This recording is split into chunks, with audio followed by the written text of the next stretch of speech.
Hello friends, Radhe Radhe, happy Holi. Welcome to my channel. आज हम आपके लिए लेके आए हैं होली स्पेशल। जैसा कि आप सभी को पता है कि आज पूर्णिमा है, तो हम अपना ब्लॉग जो है वो पूर्णिमा की कथा से स्टार्ट करेंगे और साथ ही में हम गर्भ गीता का पाठ भी करेंगे, क्योंकि जैसा कि आप सभी को पता है कि हमारे घर में खुशी आने वाले और गर्भवती महिला को यह पाठ करना बहुत ही आवश्यक है। इससे हमारे बच्चे के अंदर बहुत ही अच्छे संस्कार डेवलप होते हैं, तो इसलिए हम गर्भ गीता का पाठ करेंगे।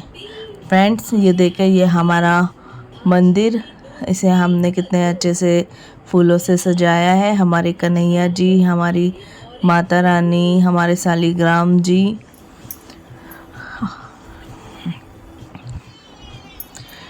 क्योंकि आप सभी को पता है आज जो होली का दिन है, तो सबसे पहले हम अपनी कथा करेंगे, फिर गर्भ गीता का पाठ करेंगे और देन हम होली पूजन के लिए जाएंगे। आपको आगे हम होली पूजन का भी दिखाएंगे कि हम कहाँ पर गए थे होली पूजने के लिए। अभी हम अपनी कथा स्टार्ट करते हैं। आइए, बोलिए राधे राधे। बोले श्री गणेश जी भगवान की जय, श्री सत्यनारायण भगवान की जय। श्री सत्यनारायण व्रत कथा। पहला अध्याय। एक समय नैमिषारण्य तीर्थ में सनकादि 88,000 ऋषियों ने पौराणिक सूत जी से पूछा, हे प्रभु, इस कलयुग में वेद विद्या रहित मनुष्य को प्रभु भक्ति किस प्रकार मिलेगी तथा उनका उद्धार कैसे होगा? इसलिए हे मुनि श्रेष्ठ, कोई ऐसा तप कहिए जिससे थोड़े समय में पुण्य प्राप्त हो तथा मनवांछित फल मिले। वह कथा सुनने की हमारी इच्छा है। सर्वशास्त्र ज्ञाता श्री सूत जी बोले, हे वैष्णव में पूज्य, आप सबने सर्वप्रथम सर्व प्राणियों के हित की बात पूछी है। अब मैं उस श्रेष्ठ व्रत को आप लोगों से कहूँगा जिस व्रत को नारद जी ने श्री लक्ष्मीपति नारायण जी से पूछा था और श्री लक्ष्मीपति ने मुनि श्रेष्ठ नारद से कहा था। सो ध्यान से सुनो। एक समय योगीराज नारद जी दूसरों के हित की इच्छा से अनेक लोकों में घूमते हुए मृत्युलोक में आ पहुँचे। वहाँ बहुत ही योनियों में जन्मे हुए प्राय सभी मनुष्य को अपने कर्मों के द्वारा अनेकों प्रकार के दुखों से पीड़ित देखकर किस यत्न से करने से निश्चय ही इनके दुखों का नाश हो सकेगा, ऐसा मन में सोचकर विष्णुलोक को गए। वहाँ श्वेत वर्ण और 4 भुजाओं वाले देवों के इस नारायण को, जिनके हाथों में शंख चक्र गदा और पद्म थे तथा वनमाला पहने हुए थे, देखकर स्तुति करने लगे। हे भगवान, आप अत्यंत शक्ति से संपन्न हैं। मन तथा वाणी भी आपको नहीं पा सकती। आपके आदि अंत मध्य नहीं, निर्गुण स्वरूप सृष्टि के आदि भूति व दुखों को नष्ट करने वाले हो, आपको मेरा नमस्कार है। नारद जी से इस प्रकार की स्तुति सुनकर विष्णु भगवान जी बोले, हे मुनि श्रेष्ठ, आपके मन में क्या है? आपका यहाँ किस काम के लिए आगमन हुआ है? निसंकोच कहो। तब नारद मुनि बोले, मृत्युलोक में सब मनुष्य को अनेक योनियों में पैदा हुए हैं, अपने अपने कर्मों के द्वारा नाना प्रकार के दुखों से दुखी हो रहे हैं। हे नाथ, मुझ पर दया रखते हो तो बतलाइए कि उन मनुष्यों के वे दुख थोड़े से ही प्रयत्न से कैसे दूर हो सकते हैं? श्री भगवान जी बोले, हे नारद, मनुष्यों की भलाई के लिए तुमने यह बहुत अच्छी बात पूछी है। जिस काम के करने से मनुष्य मोह से छूट जाता है वह मैं कहता हूँ। सुनो, बहुत पुण्य को देने वाला स्वर्ग तथा मनुष्य लोग दोनों में दुर्लभ एक व्रत है। आज मैं प्रेमवश होकर तुमसे कहता हूँ, सत्यनारायण जी का व्रत अच्छी तरह विधान पूर्वक करके मनुष्य तुरंत ही यहाँ सुख भोग कर मरने पर मोक्ष को प्राप्त होता है। श्री भगवान के वचन सुनकर नारद मुनि बोले कि उस व्रत का क्या फल है, क्या विधान है और किसने यह व्रत किया है और किस दिन यह व्रत करना चाहिए, सो विस्तार से कहिए। भगवान बोले, दुख शोक आदि को दूर करने वाला, धन धान्य को बढ़ाने वाला, सौभाग्य तथा संतान को देने वाला, सब स्थानों पर विजयी करने वाला, भक्ति और श्रद्धा के साथ किसी भी दिन मनुष्य श्री सत्यनारायण की शाम के समय ब्राह्मणों और बंधुओं के साथ धर्मपरायण होकर पूजा करे, भक्तिभाव से सवैये दे, नैवेद्य केले के फल, घी, दूध, शक्कर आदि कुल सामग्री से पूजा करें, भक्तिभाव से सब गेहूं के अभाव में साटी का चूर्ण, शक्कर तथा गुड़ ले और सब भक्षण योग्य पदार्थ जमा करके सवाय पर अर्पण कर देवे तथा बंधुओं सहित भोजन करावे। भक्ति के साथ स्वयं भोजन करे, नित्य गीत आदि का आचरण कर सत्यनारायण भगवान को स्मरण कर समस्त समय व्यतीत करे। इस तरह का व्रत करने वाले की मनोकामना निश्चय ही पूरी होती है। विशेषकर कलिकाल में भूमि पर यही मोक्ष का सरल उपाय है। श्री कृष्ण गोविंद हरे मुरारी, हे नाथ नारायण वासुदेवा। श्री कृष्ण गोविंद हरे मुरारी, हे नाथ नारायण वासुदेवा।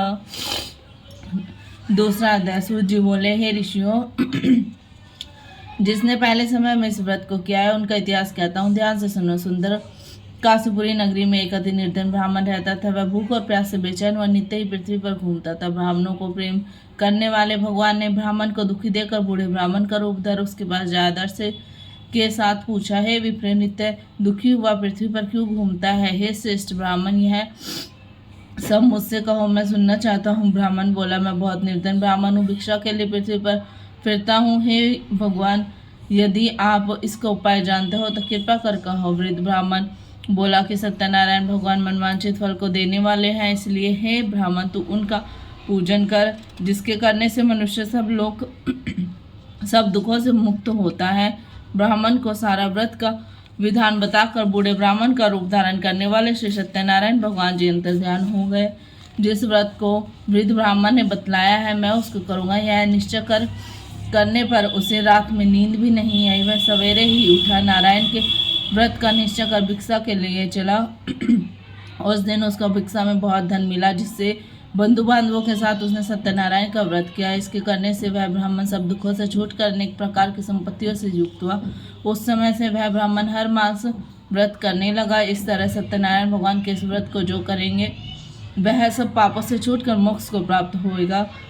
आगे जो पृथ्वी पर सत्यनारायण व्रत करेगा वह मनुष्य सब दुखों से छूट जाएगा। इस तरह नारद जी ने नारायण का कहा हुआ यह व्रत तुमसे कहा। हे विप्रो, मैं अब और क्या कहूँ? ऋषि बोले, हे मुनीश्वर में श्रेष्ठ, संसार में इस ब्राह्मण से सुनकर किसने इस व्रत को किया है वह सब हम सुनना चाहते हैं, इसके लिए हमारे मन में श्रद्धा है। सूत जी बोले, हे मुनियों, जिसने उस व्रत को किया है अब वह सुनो। एक समय वह ब्राह्मण धन और ऐश्वर्य के साथ अपने बांधवों के साथ व्रत करने को तैयार हुआ। उसी समय एक लकड़ी बेचने वाला बूढ़ा आया और बाहर लकड़ियों को रखकर ब्राह्मण के मकान में गया। प्यास से दुखी लकड़हारा उसको व्रत करते देखकर उस ब्राह्मण को नमस्कार कर कहने लगा कि आप यह क्या कर रहे हैं और इसके करने से क्या फल मिलता है, कृपया करके मुझे कहो। ब्राह्मण ने कहा, सब मनोकामनाओं को पूर्ण करने वाला यह सत्यनारायण भगवान का व्रत है। इसी की कृपा से मेरे यहाँ धन धान्य आदि की वृद्धि हुई है। ब्राह्मण से इस व्रत के बारे में जानकर लकड़हारा बहुत प्रसन्न हुआ। चरणामृत ले और प्रसाद खाने के बाद अपने घर को गया।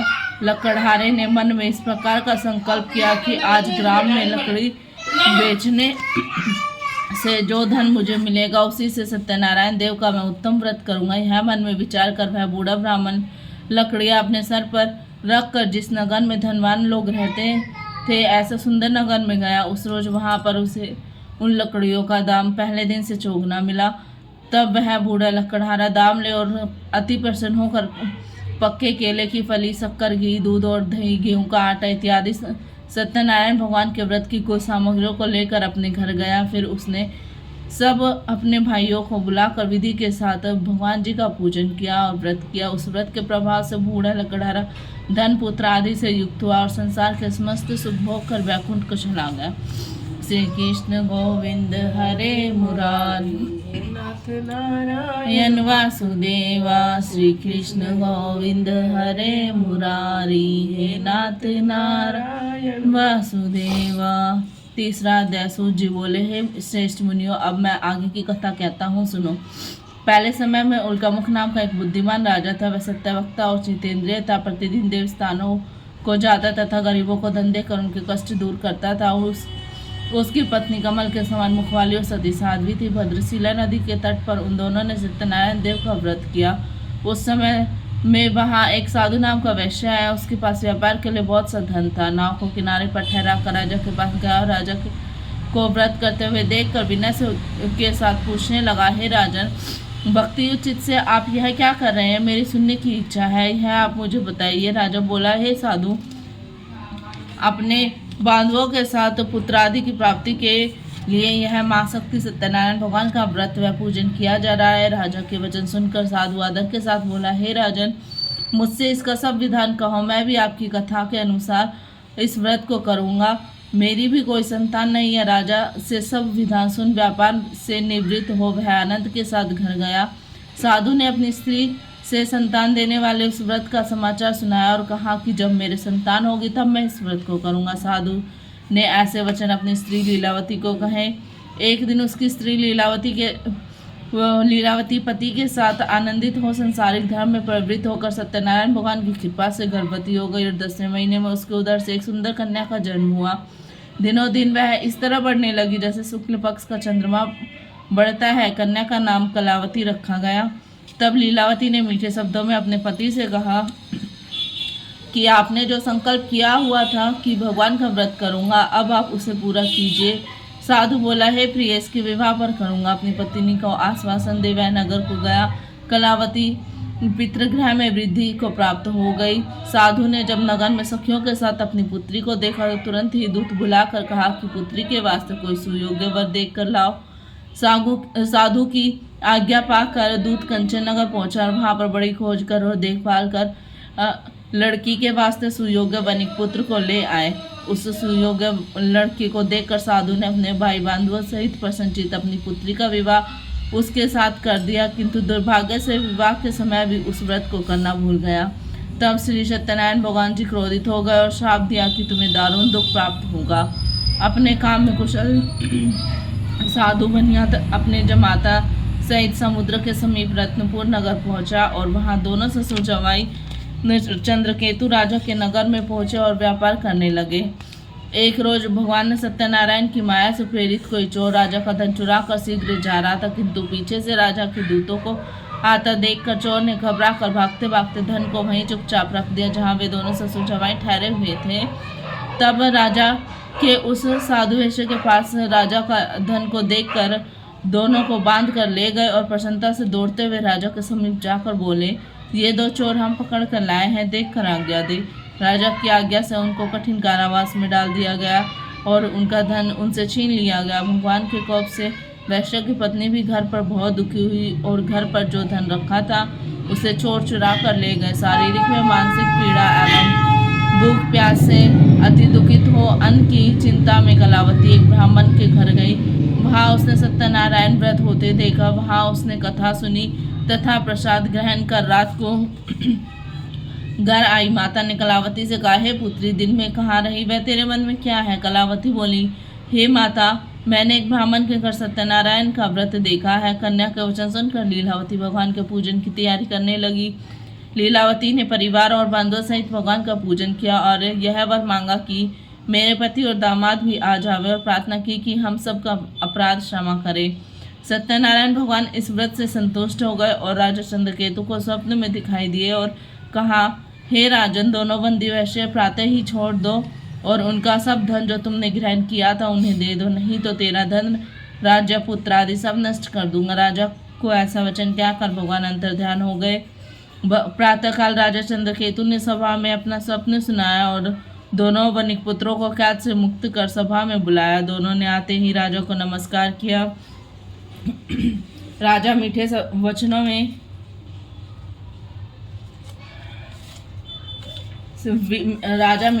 से बोले, हैं महाभावो, भाग्यवश ऐसा कठिन दुख आपको प्राप्त हुआ है, अब कोई भय नहीं। ऐसा कहकर राजा ने उनको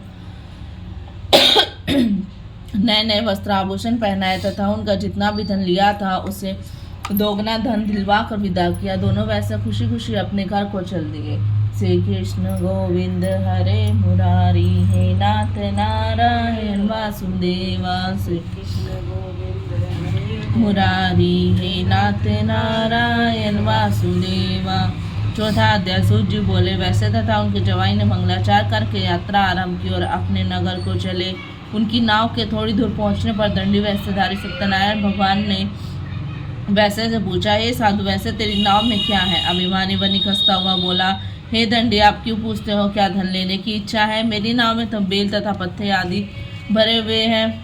वैश्य के कठोर वचन सुनकर भगवान ने कहा, तुम्हारा वचन सत्य हो। ऐसा कहकर दंडी वहां से चले गए और कुछ दूर जाकर समुद्र के किनारे बैठ गए।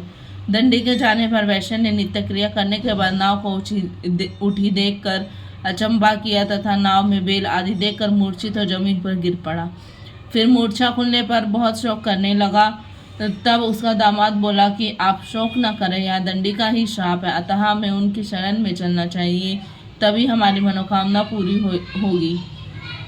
दामाद के वचन सुनकर वह दंडी के पास पहुंचा, अत्यंत भक्तिभाव से नमस्कार करके बोला, मैंने जो आपसे असत्य वचन कहे थे उनको क्षमा करे। ऐसा कहकर महान शोकातुर हो रोने लगा। तब दंडी भगवान बोले, हे वनिपुत्र, मेरी आज्ञा से बार बार तुझको दुख प्राप्त हुआ है, तू मेरी पूजा से विमुख है। साधु बोला, हे भगवान, आपकी माया से मोहित ब्रह्मा आदि भी आपको रूप को नहीं जानते, तब मैं ज्ञानी कैसे जान सकता हूँ। आप प्रसन्न होइए, मैं सामर्थ्य के अनुसार आपकी पूजा करूँगा, मेरी रक्षा करो और पहले के समान नौका में धन भर दो। उसके भक्तियुक्त वचन सुनकर भगवान प्रसन्न हो गए और इसकी इच्छा अनुसार वर देकर अंतर ध्यान हो गए।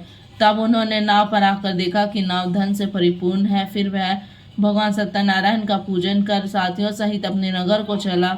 जब अपने नगर के निकट पहुंचा तब दूत को घर भेजा।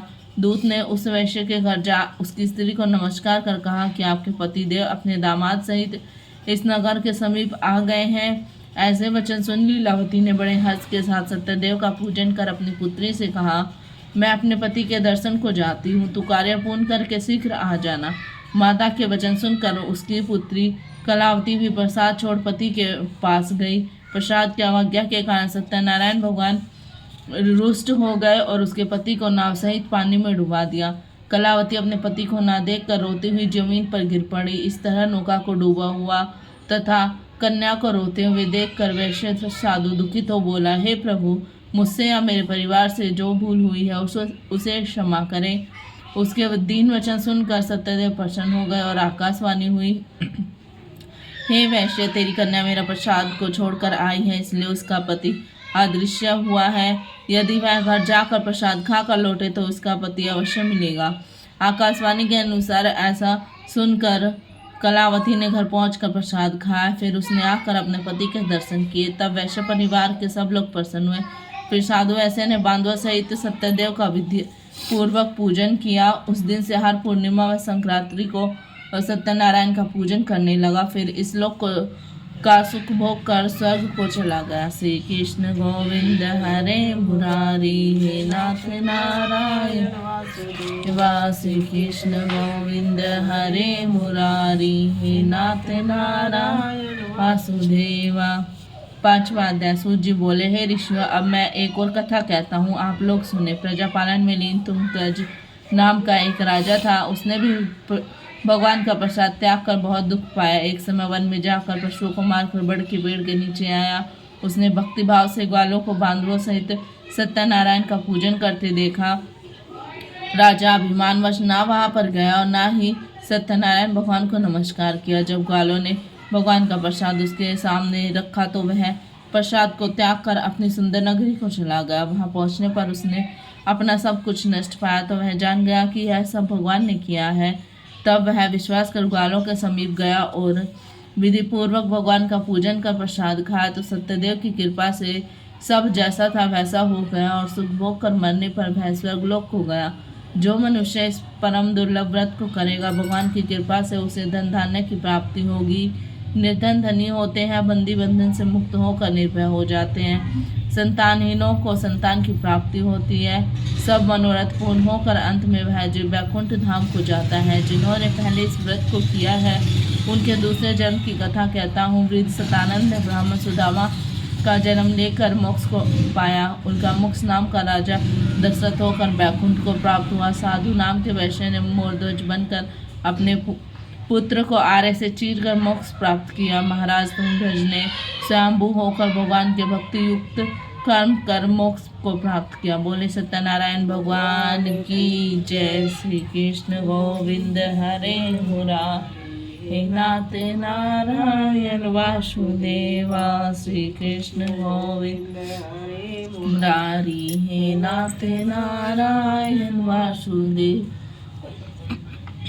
आइए फ्रेंड्स, अब हम अपनी गर्भ गीता का अध्ययन स्टार्ट करते हैं, जिससे कि हमारे घर में आने वाले बच्चे का मानसिक विकास होगा और उसमें बहुत ही अच्छे संस्कार मिलते हैं। इससे आप सभी को भी गर्भ गीता का अध्ययन जरूर करना चाहिए और अगर अध्ययन नहीं कर सको तो सुनना जरूर चाहिए। आज श्री गर्भ गीता। श्री कृष्ण भगवान जी का वचन है कि इस जो प्राणी इस गर्भ गीता का विचार करता है सो पुरुष भी गर्भ जीवन में न आवेगा। अर्जुनोवाच भगवान, यह प्राणी गर्भ विषय किस दोष पर आता है? हे प्रभु जी, जब जमता है तब इसको जरा अधिक रोग लगते हैं, फिर मृत्यु होती है। हे स्वामी, यह कौन कर्म है जिनके करने से जन्म मरण से रहित होवे? श्री भगवान वाच, हे अर्जुन, यह जो मनुष्य है सो अंधा मूर्ख है और संसार की प्रकृति के साथ प्रीति करता है और इसे यही चिंता रहती है कि यह पदार्थ मैंने पाया है और यह पाऊंगा। यह चिंता इस प्राणी के मन में से उतारती नहीं, 8 पैर माया को ही मांगता है। इन बातों को करके बारंबार जमता और मरता रहता है, गर्भ विषय दुख पाता है। अर्जुनवाच, हे श्री कृष्ण भगवान जी, मन मस्त हाथी की न्याय है, तीसना इसकी सकते हैं। यह मन पांचों के वश है, काम क्रोध लोभ मोह अहंकार, और पांचों में से अहंकार बहुत बली है। कौन यत्न है जिससे मन वश हो? इसे भगवान वाच, हे अर्जुन, यह मन निश्चय कर हाथी की न्याय है, तीसना इसकी शक्ति है। यह मन पांचों के वश है, अहंकार इनसे श्रेष्ठ है। हे अर्जुन, जैसे हाथी कुंडे के वश होता है तैसे मन को वश करने के लिए ज्ञान रूपी कुंडा है। अहंकार करने से वह जीव नरक में पड़ता है। अर्जुनवाच, हे श्री कृष्ण भगवान जी, एक तुम्हारे नाम के लिए वनों में फिरते हैं, एक वैरागी है, एक धर्म करते हैं, 3 विषय कैसे जानिए कि वैष्णव कौन है? श्री भगवान वाच, हे अर्जुन, एक मेरे नाम के लिए वनों में फिरते, एक सन्यासी कहलाते, एक सर पर जटा बांधते, एक भस्म लगाते हैं। 3 में मैं नहीं हूँ, क्यों? 3 विषय अहंकार है, इनको मेरा दर्शन दुर्लभ है। अर्जुनवाच, हे श्री कृष्ण भगवान जी, वह कौन पाप है जिसे करके स्त्री मर जाती है, जिसे करके पुत्र मर जाते हैं, और नपुंसकता कौन पाप से होती है? श्री भगवान वाच, हे अर्जुन, जो किसी से कर्जा उठाता है और देता नहीं, इस पाप से स्त्री मर जाते हैं। जो किसी की अमानत रखी बचा लेता है, उसके पुत्र मर जाते हैं। और जो किसी का कार्य सबसे पहले करने का वचन देता है पर जब समय आ पड़े तब इसका कार्य ना करे, इस पाप से नपुंसकता होती है। अर्जुनवाच, हे श्री कृष्ण भगवान जी, कौन पाप से मनुष्य सदा रोगी रहता है, गधे का जन्म पाता है, डड्डू और बिल्ली का जन्म किस पाप से होता है? श्री भगवानुवाच, हे अर्जुन, जो मनुष्य कन्या का नाता लेते हैं और साधु ब्राह्मणों के दोष से सो मनुष्य सदा रोगी रहते हैं, और जो विषय विकार के वास्ते मदिरापान करते हैं सो डड्डू का जन्म पाते हैं, और जो झूठी गवाही भरते हैं सो दुष्ट स्त्री का जन्म पाते हैं। जो रसोई बनाकर पहले आप खा लेते हैं, पीछे परमेश्वर दान करते हैं, सो बिल्ली का जन्म पाते हैं। अर्जुनवाच, हे श्री कृष्ण भगवान जी, जो एक मनुष्य को स्वर्ग दिया है, कई मनुष्य को आपने हाथी घोड़े दिए हैं, 3 ने कौन पुण्य किया है? श्री भगवानुवाच, हे अर्जुन, जिन्होंने स्वर्ण दान किया है सो 3 को हाथी घोड़े वाहन मिलते हैं। जो कन्यादान परमेश्वर के निमित्त करते हैं सो मनुष्य का जन्म पाते हैं। अर्जुनवाच, हे श्री कृष्ण भगवान जी, जिनकी सुंदर विचित्र देह है, जिनके घर संपत्ति है, जो विद्वान है, 3 ने कौन पुण्य किया है? श्री भगवानुवाच, हे अर्जुन, जिन्होंने अन्नदान किया है तिनका रूप सुंदर है, जिन्होंने विद्यादान किया है सो विद्वान होते हैं, जिनने गुरुदेव सेवा की है सो पुत्रवान होते हैं। अर्जुनवाच, हे श्री कृष्ण भगवान जी, इनको धन से प्रीति होती है, एक स्त्रियों से प्रीति करते हैं, इसका क्या कारण है? श्री भगवानुवाच, हे अर्जुन, राजपाट सब नाश रूप है, मेरी भक्ति का नाश नहीं। अर्जुनवाच, हे श्री कृष्ण भगवान जी, राजपाट और विद्या किस धर्म से मिलती है? श्री भगवानुवाच, हे अर्जुन, जो प्राणी श्री काशी जी में निष्काम भक्ति करते हुए देह त्यागता है सो राजा होता है, जो गुरु की सेवा करता है सो विद्वान होता है। अर्जुनवाच, हे श्री कृष्ण भगवान जी, इतना धन संचित मिलता है, एक सारी उम्र रोग से रहित है, सो कौन पुण्य है? श्री भगवानुवाच, हे अर्जुन, जिसने गोपदान किया है उनको संचित धन मिलता है, जिसने परमेश्वर अर्थ पराया काम संवारा है वे रोग से रहित है। अर्जुनवाच, हे श्री कृष्ण भगवान जी, कौन पाप से अम्लीय होते हैं, गूंगा और कुष्ठ किस पाप से होते हैं? श्री भगवानुवाच, हे अर्जुन, जो परस्त्री गमन करते हैं सो अम्लीय होते हैं, जो गुरु विद्या पढ़कर मुकर जाते हैं वो गूंगे होते हैं, जिसने गो घात करी है सो कुष्ठी होते हैं। अर्जुनवाच, हे श्री कृष्ण भगवान जी, इकना की देह में रक्त विकार होता है, कोई दरिद्र होता है, कोई खड़बाऊ होते हैं, कोई अंधे होते हैं, कोई पिंगल होते हैं, यह कौन पाप से होते हैं? कोई बाल विधवा होती है सो कौन पाप से होती है? श्री भगवानुवाच, हे अर्जुन, जो सदा क्रोधवान होते हैं तिनको रक्त का विकार होता है, जो कुचिल रहता है सो दरिद्र होता है, जो कुकर्मी ब्राह्मण को दान देते हैं तिनको खड़बाऊ होती है, जो प्राणी निर्वस्त्री देखता है और गुरु की स्त्री पर कुदृष्टि करता है सो अंधा होता है, जिसने गौ ब्राह्मण को लात मारी है सो लंगड़ा पिंगला होता है, जो स्त्री अपने पति को छोड़कर प्राय पुरुष से संग करती है सो बाल विधवा होती है। अर्जुनवाच, हे श्री कृष्ण भगवान जी, तुम पारब्रह्म हो, तुम्हारे को नमस्कार है, आगे मैं तुम्हें संबंधी कर जानता था, अब मैं आपको साक्षात परमेश्वर जानता हूँ। हे पारब्रह्म जी, गुरु दीक्षा कैसी होती है सब कृपा करके कहो। श्री भगवानुवाच, हे अर्जुन, तू धन्य है, तेरे माता पिता भी धन्य है, जिनका तू ऐसा पुत्र है जिसने गुरु दीक्षा पूछी। हे अर्जुन, सारे संसार में गुरु श्री जगन्नाथ जी है, विद्या का गुरु श्री काशी है, 4 वर्णों का गुरु ब्राह्मण है, ब्राह्मण का गुरु सन्यासी है, सन्यासी उसको कहते हैं जिसने सब मत त्याग करके मेरे विषय में लगाया है, वही सन्यासी जगत का गुरु है। हे अर्जुन, यह बात ध्यान देकर सुनने की है कि गुरु कैसे करे। जिसने इंद्रियां जीती है, जिसको संसार ईश्वर रूप नजर आता है, जगत से उदास है, ऐसा गुरु करे जो परमेश्वर को जानने वाला हो। तो इस गुरु की पूजा सब तरह से करे। हे अर्जुन, जो ऐसे गुरु का भक्त होवे है सो मेरा भक्त होता है। जो प्राणी गुरु से सन्मुख होकर मेरा भजन करते हैं उनका भजन करना सफल है। जो प्राणी गुरु से विमुख है तिनको 7 ग्राम जलाने का पाप है। गुरु विमुखी प्राणी का दर्शन चांडाल के तुल्य है। जो गृहस्थी गुरु के बिना है सो चांडाल के समान है। जिस तरह मदिरा का बर्तन हुए उस विष गंगा जल पाया सो अपवित्र होता है, इसी तरह से गुरु विमुख का दर्शन सदा अपवित्र है। तिसके हाथ का दिया देते भी नहीं लेते, तिसके सर्व कर्म निष्फल है। कुकर सुकर गदा काक इन सभी योनियों में सर्प खोटे जो ने, इन सबसे वह मनुष्य खोटा है। जो गुरु नहीं डरता, गुरु बिना गत नहीं होती, अवश्य नरक हो जाएगा। गुरु दिख सब प्राणी के सर्व कर्म निष्फल है। अर्जुन, चारों वर्णों को मेरी भक्ति और सेवा करनी योग्य है, तैसे गुरुधार के गुरु की भक्ति और सेवा करनी योग्य है। जैसे नदियों में श्री गंगा जी श्रेष्ठ है, सब व्रतों में श्री एकादशी जी का व्रत श्रेष्ठ है, ऐसे ही हे अर्जुन सब शुभ कर्मों में गुरु सेवा उत्तम है। गुरु दीक्षा बिना प्राणी पशु योनि में फल भोगता है, 84 लाख योनियों में भ्रमता रहता है। अर्जुन वाच, हे श्री कृष्ण भगवान जी, गुरु आज्ञा क्या वस्तु है? श्री भगवान वाच, हे अर्जुन, तेरा जन्म धन्य है जिसने यह प्रश्न किया। गुरु दीक्षा हरि का नाम है जो गुरुदेव उपदेश करते हैं। यह चारों वर्णों को जपना श्रेष्ठ है। अर्जुन, जो गुरु की सेवा करता है मेरी उस पर प्रसन्नता है। 84 लाख योनियों से छूट जाएगा, जो नमन से रही तो स्वर्ग भोगेगा।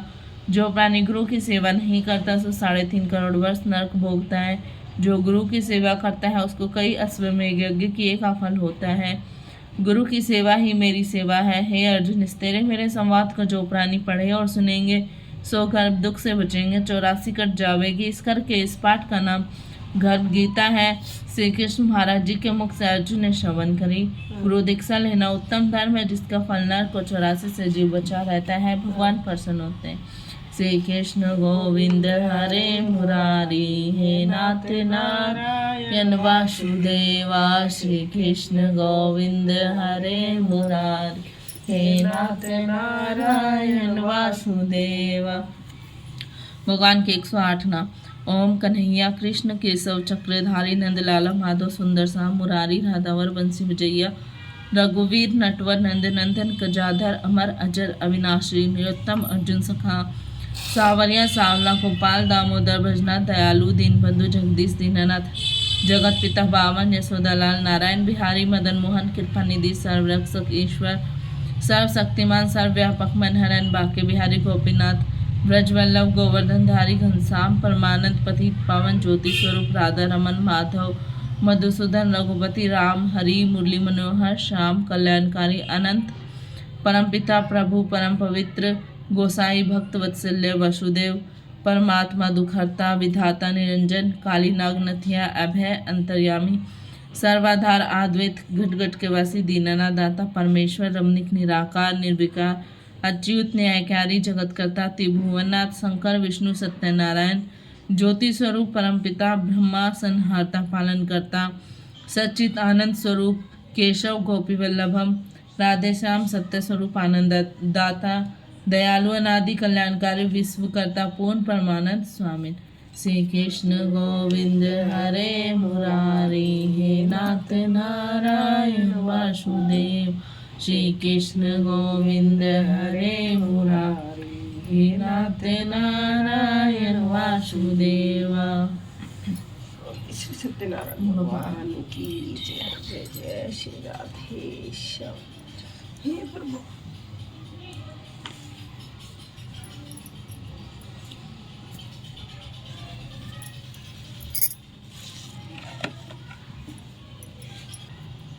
ओम जय लक्ष्मी रमणा स्वामी जय लक्ष्मी रमणा सत्यनारायण स्वामी जन पातक हरना।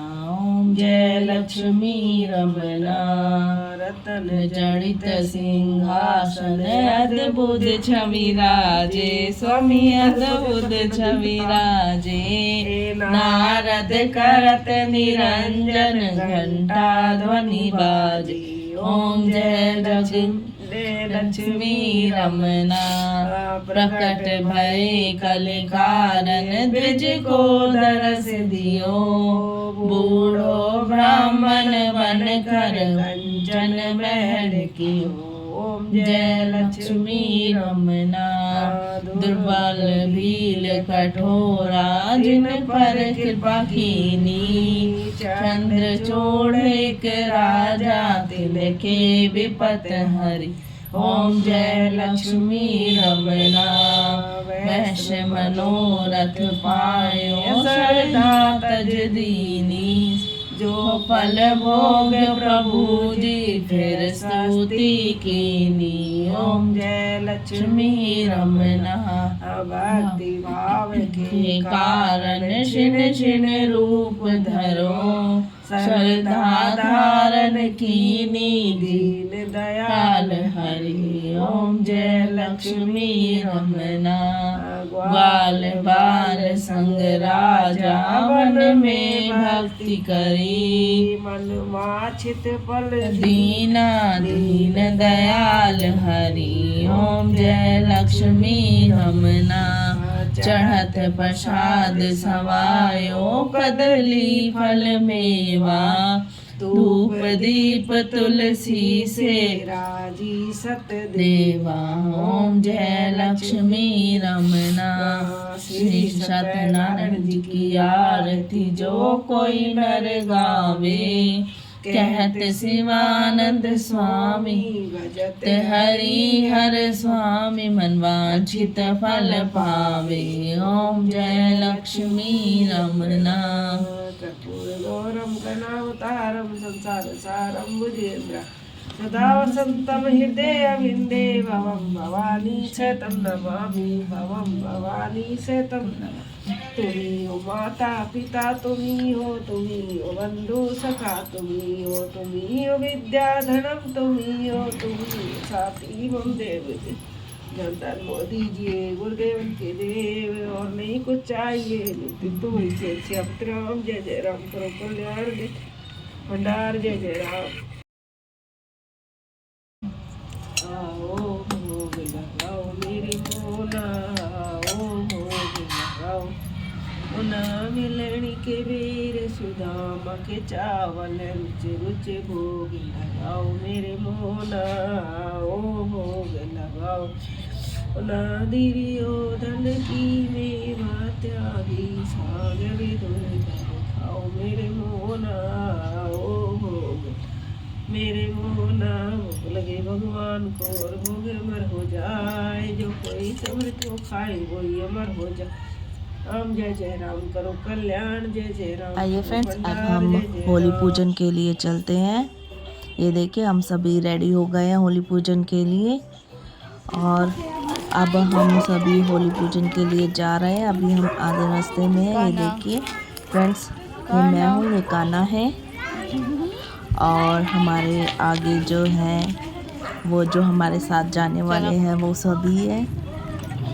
हम सभी मिलकर होली पूजन के लिए जाते हैं, फिर वहाँ पर साथ में होली पूजन करते हैं। यहाँ पर हम ये देखिए फ्रेंड्स, हम पहुँच गए हैं होली पर, अपने होली की परिक्रमा करेंगे। आइए आप सभी भी हमें ज्वाइन कीजिए और हमारे साथ होली पूजन कीजिए।